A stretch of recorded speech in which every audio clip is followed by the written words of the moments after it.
What's up with that? Here it might be useful to consider the nature of a parable. Parables were part of the Hebrew prophetic tradition.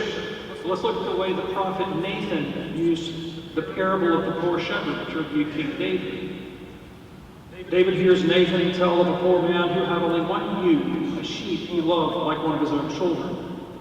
He lived near a rich man who had many sheep. But when the rich man entertained a guest, he took the poor man's one sheep away from him to slaughter and serve his guest.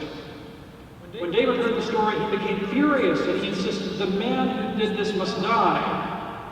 But Nathan responded, "You are that man." For David had stolen Bathsheba away from Uriah the Hittite and had the man murdered. Nathan's parable was not a simple moral lesson.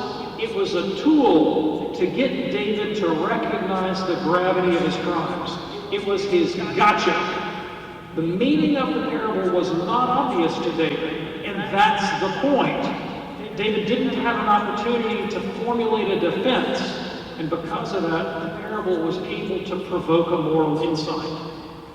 This is what Christ's parables do. Think about the Good Samaritan, the prodigal son, the workers in the vineyard. They are not simply moral lessons. They're opportunities to see ourselves in a new light. We don't simply walk away with a moral platitude like, be kind to travelers. We get an opportunity to see ourselves in the persons of the older brother, in the prodigal son, or in the priests and Levites in the parable of the Good Samaritan. Now, there are many other episodes in Scripture where Jesus refuses to give a straight answer, where his purpose, obviously, is not simply to convey information. One of my favorites is in Mark chapter 10.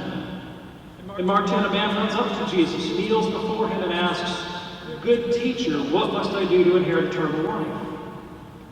Now, if ever there was an opportunity for Christ to give a clear answer, this would be it. But Jesus' response is confusing. Why do you call me good? There's no one good but God alone.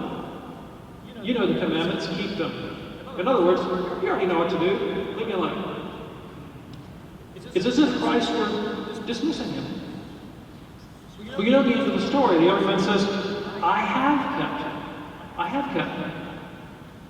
And then only St. Mark's version of the story says this. St. Mark says, and Jesus looked at him and loved him.